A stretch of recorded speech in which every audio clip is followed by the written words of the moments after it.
नमस्कार दोस्तों, आज से हम शुरू कर रहे हैं इंडियन कॉन्स्टिट्यूशन का पहला चैप्टर जो हमारे लिए बहुत इम्पोर्टेंट है। अगर आप प्रिपरेशन कर रहे हैं यूपीएससी, पीसीएस, स्टेट एग्ज़ाम्स की या आप स्कूल कॉलेज में हो तो ये वीडियो आपके लिए बहुत हेल्पफुल होने वाली है। क्या हमारा कॉन्स्टिट्यूशन एक दिन में बन गया? नहीं, इसके पीछे बहुत सालों का स्ट्रगल, बहुत सारे मूवमेंट्स, एक्ट्स वगैरह है जिसके बाद ये इंडियन कॉन्स्टिट्यूशन बन के तैयार हुआ। तो हम आज पढ़ने जा रहे हैं ब्रिटिश पीरियड से लेकर 1947 तक क्या क्या बीच में घटनाएं घटी, तो हम उसका डिटेल्स में पढ़ेंगे। तो सबसे पहले हम चैप्टर कवर कर रहे हैं हिस्टोरिकल बैकग्राउंड ऑफ कॉन्स्टिट्यूशन। तो सबसे पहले 1600 में क्या हुआ था, महारानी एलिजाबेथ थी, तो उन्होंने आज्ञा दी कि ईस्ट इंडिया कंपनी हमारे भारत में आके अपना व्यापार कर सकती है। तो 1608 में ईस्ट इंडिया कंपनी भारत आई और वो हमारे भारत में व्यापार करने लगी। उसके बाद हम एक वर्ड आता है चार्टर। चार्टर का मतलब क्या होता है? राजाज्ञा, मतलब राजा की आज्ञा। फिर 1757 में क्या हुआ था? 1757 में प्लासी का युद्ध हुआ था। 1764 में क्या हुआ था? 1764 में बक्सर का युद्ध हुआ था। फिर 1857 में सबसे बड़ी क्रांति हुई जिसको सिपाही विद्रोह भी कहते हैं। अब इसके बाद आता है भारतीय संविधान का ऐतिहासिक विकास। इसमें क्या था? दो रूल थे, एक कंपनी का रूल था, एक क्राउन रूल था। तो उसमें पहले कंपनी के शासन में इतने ये एक्ट्स थे, उसके बाद ये जो ताज शासन था मतलब क्राउन रूल था, उसमें ये एक्ट थे। तो इसको हम पढ़ेंगे। ये जो कंपनी का शासन था 1773 से 1858 तक, उसमें क्या था? रेगुलेटिंग एक्ट था 1773, act of settlement 1781, Pitt's India act 1784, charter act 1793, charter act 1813, charter act 1833, charter act 1853।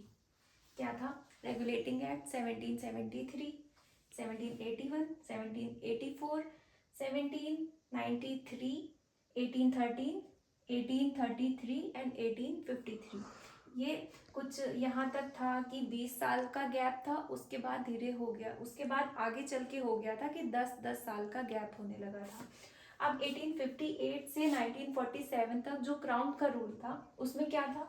Indian council act था 1858, Indian council act 1861, Indian council act 1892, Indian council act 1909, government of India act 1919, government of India act 1935, cabinet mission 1946 and आखिरी में Indian independence act 1947।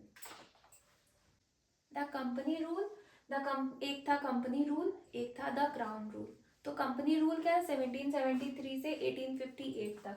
अब इसमें regulating act था।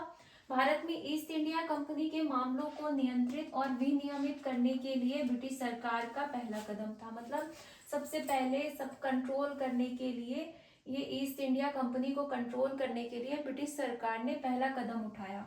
उसके बाद ये भारत में केंद्रीय प्रशासन की नींव रखी गई, भारत में सेंट्रल एडमिनिस्ट्रेशन की शुरुआत हुई।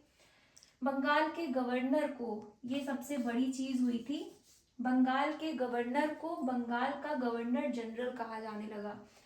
इसके हेल्पिंग के लिए 4 मेंबर्स थे, 4 सदस्य थे इसके बंगाल के गवर्नर जनरल के हेल्प करने के लिए। बम्बई और मद्रास के राज्यपालों को बंगाल के गवर्नर जनरल के अधीनस्थ कर दिया गया।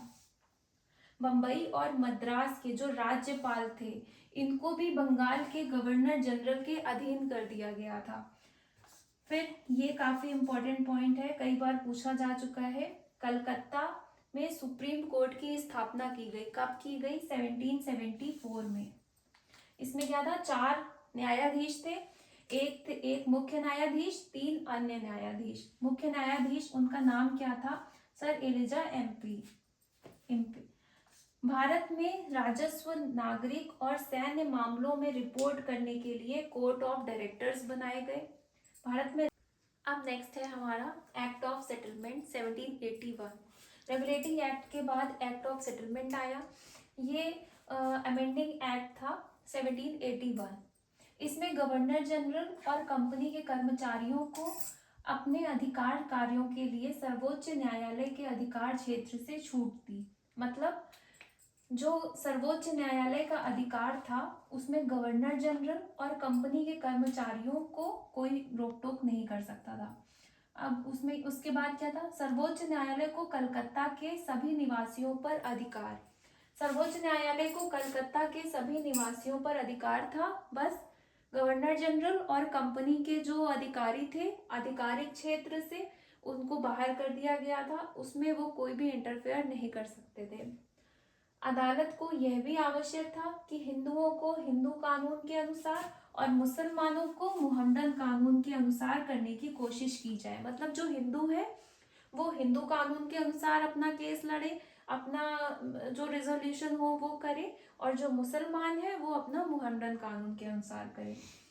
राजस्व मामलों को सर्वोच्च न्यायालय के अधिकार क्षेत्र से बाहर रखा जाए। जो भी हमारा राजस्व मामला है, जैसे उसमें था आधिकारिक कार्यों से बाहर था, आधिकारिक कार्यों से बाहर था, तो यहाँ पे राजस्व मामलों से भी सर्वोच्च न्यायालय जो था अधिकार क्षेत्र से बाहर रखा जाए। मतलब पूरी पावर हमारे गवर्नर जनरल के ऊपर और उनके जो कंपनी के अधिकारी थे उनके ऊपर थे। सर्वोच्च न्यायालय के पास उतनी पावर नहीं थी। गवर्नर जनरल काउंसिल को प्रांतीय न्यायालय के लिए विनिमय बनाने का अधिकार। मतलब गवर्नर जनरल काउंसिल को प्रांतीय न्यायालय के लिए विनियम बनाने का अधिकार था। वो प्रांतीय न्यायालय के लिए भी विनियम बना सकती थी।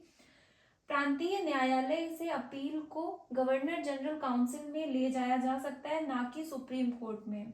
जैसे अगर प्रांतीय न्यायालय में कोई संतुष्ट नहीं हुआ, वहाँ के उस वो जो उन्होंने फैसला किया अगर उससे संतुष्ट नहीं हुआ तो वो सुप्रीम कोर्ट में नहीं जा सकता है, वो सीधा अपील करने के लिए गवर्नर जनरल के पास जाएगा, गवर्नर जनरल काउंसिल में जाएगा और वहां पर वो अपनी अपील करेगा।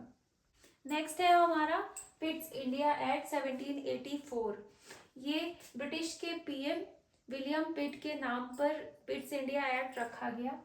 भारत में कंपनी के क्षेत्र पहली बार ब्रिटिश संपत्ति कहे जाते थे। मतलब ब्रिटिश संपत्ति, जो कंपनी के क्षेत्र थे उनको ब्रिटिश संपत्ति कहा जाता था। ब्रिटिश सरकार को कंपनी के मामलों और भारत में उसके प्रशासन पर सर्वोच्च नियंत्रण दिया गया। मतलब ब्रिटिश सरकार को, मतलब ब्रिटिश सरकार के ऊपर ही पूरी पावर थी और कंपनी के मामलों और भारत में उसके प्रशासन पर सर्वोच्च नियंत्रण ब्रिटिश सरकार का ही था। इसमें सबसे बड़ा चेंज क्या हुआ, राजनीतिक और वाणिज्यिक कार्यों को अलग करना। मतलब राजनीतिक और वाणिज्यिक मतलब व्यापार के कार्यों को अलग कर दिया गया। इसमें क्या था, डायरकी अपनाई गई। डायरकी में क्या होता है, दो लोग मिलके काम करते हैं, दो लोग का शासन होता है। एक था कोर्ट ऑफ डायरेक्टर, एक था board of control. Court of director में क्या था, व्यापार से रिलेटेड था, और बोर्ड ऑफ कंट्रोल था राजनीतिक कार्यों तक सीमित था। इसमें बोर्ड ऑफ कंट्रोल में 6 मेंबर्स थे।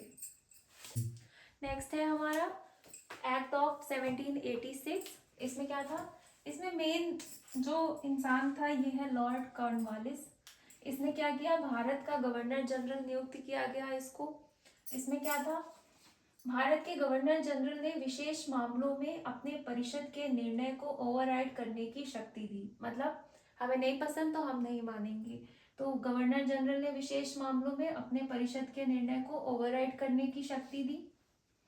यह कमांडर इन चीफ भी होगा। मतलब ये जो लॉर्ड कॉर्नवालिस था इसने अपनी 2 मांग रखी कि हमको कमांडर इन चीफ सेनापति बना दो, बन गया, और इसमें कि हम अपना जो कोई भी फैसला होगा हम उसको ओवरराइड करने की शक्ति हमारे पास होगी। अब हमारा आता है चार्टर एक्ट ऑफ 1793। इसमें क्या था, भारत में कंपनी के व्यापार को 20 वर्षों के लिए बढ़ा दिया गया था। बोर्ड ऑफ कंट्रोल के सदस्यों को भुगतान भारतीय राजस्व से किया जाएगा। मतलब बोर्ड ऑफ कंट्रोल के जो सदस्य थे उनको सैलरी भारतीय राजस्व से दी जाएगी।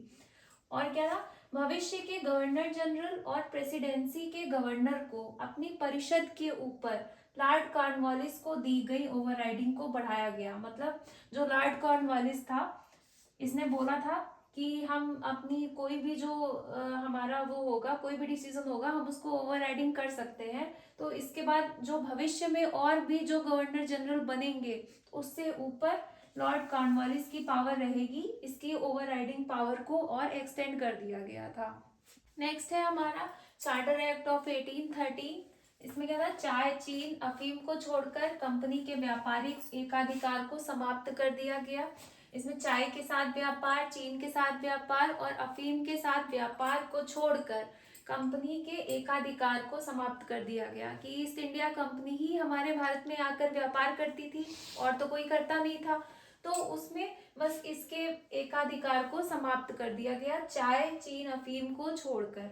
सेकेंड पॉइंट क्या है, लोगों को प्रबुद्ध करने के उद्देश्य से भारत आने के लिए ईसाई मिशनरियों को अनुमति दी। ईसाई मिशनरियों को अनुमति दी कि वो भारत पर आए और लोगों को मोटिवेट करें क्या, ईसाई बनने के लिए। तो इसकी अनुमति दे दी। नेक्स्ट है हमारा चार्टर एक्ट 1833। इसमें है ना, ब्रिटिश भारत में केंद्रीकरण की दिशा में अंतिम कदम था। केंद्रीकरण मतलब सेंट्रलाइजेशन, कि सारा पावर वो अपने पे लेना चाहते थे, कि सारा पावर हमको मिल जाए। उसमें क्या, फिर बंगाल के गवर्नर जनरल को भारत का गवर्नर जनरल बनाया गया। मतलब जो बंगाल का गवर्नर जनरल था वो पूरे भारत का गवर्नर जनरल बन गया। बॉम्बे और मद्रास के राज्यपालों को उनकी विधायी शक्तियों से वंचित कर दिया गया। तो जो बॉम्बे और मद्रास के राज्यपाल थे, उनको उनकी लेजिस्लेटिव पावर से बिल्कुल वंचित कर दिया गया, उससे हटा दिया गया और सारी पावर अपने ऊपर ले ली। कानूनों को विनियम से अधिनियम कहा जाने लगा। अभी तक क्या था, कानूनों को क्या कहा जाता था, रेगुलेशन कहा जाता था। तो वो रेगुलेशन से अब एक्ट कहा जाने लगा, मतलब विनियम से अधिनियम कहा जाने लगा। सिविल सर्विसेज में खुली प्रतियोगिता का प्रयास शुरू हुआ, लेकिन कोर्ट ऑफ डायरेक्टर के विरोध के बाद नकार दिया गया। सिविल सर्विसेज में खुली प्रतियोगिता मतलब कोई भी उसमें पार्टिसिपेट कर सकता था, लेकिन जो कोर्ट ऑफ डायरेक्टर थी उसने ये करने से मना कर दिया गया। तो ये मतलब हमारा शुरू नहीं हो पाया, आगे चल के ये शुरू हो जाता है। नेक्स्ट है हमारा चार्टर एक्ट 1853। विधायी एवं प्रशासनिक कार्यों को अलग किया गया, मतलब विधायी और प्रशासनिक कार्यों को अलग अलग कर दिया गया, डिसेंट्रलाइजेशन हुआ। विधायी कार्यों के लिए पार्षद बना, मतलब 6 सदस्यों की टीम बनी।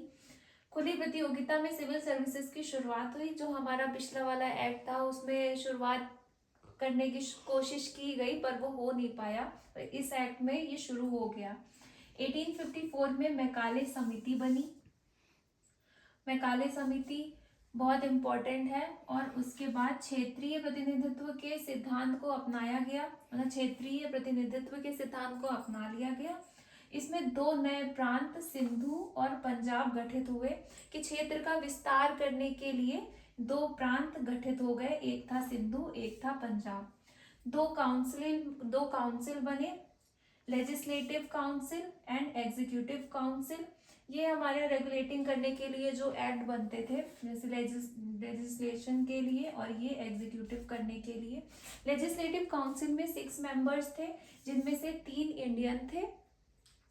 और अब ये हमारा चार्टर एक्ट भी खत्म हुआ। अब इसके बाद जो आगे के हमारे जो क्राउन रूल थे, क्राउन वाले जितने थे, वो हम नेक्स्ट वीडियो में कवर करें। अगर हमारा वीडियो पसंद आया हो तो लाइक, सब्सक्राइब, शेयर करें और खूब सारा प्यार दें। Thank you.